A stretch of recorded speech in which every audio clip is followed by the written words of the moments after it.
எல்லாரும் பொங்கல் வாழ்த்து அனுப்புறீங்க, சரி. அதில் டைப் பண்ணி கூட அனுப்ப முடியலையா?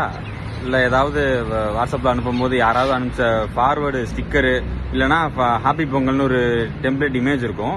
அதை 5 பேருக்கு தான் ஃபார்வர்டு பண்ண முடியும். அந்த 5 பேருக்கு அப்படியே ஒரு நியூஸ் பேப்பர் போடுற மாதிரி ஃபார்வர்டு பண்ணுறீங்க.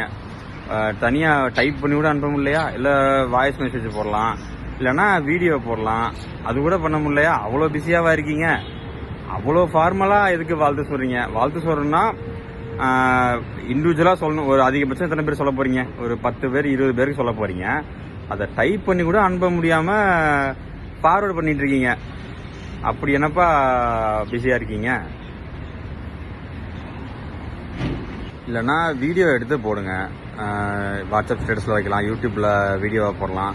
வீடியோ எடுத்து எல்லாருக்கும் ஹாப்பி பொங்கல் அப்படின்னு சொல்லுங்கள். அதை விட்டுட்டு ஃபார்வேர்டு பண்ணி உங்கள் பாசத்தை காட்டாதீங்க. நான் இப்போ வீடியோவிலே சொல்லிடுறேன். எல்லாருக்கும், உலகத் தமிழர் அனைவருக்கும் இனிய பொங்கல் நல்வாழ்த்துக்கள்.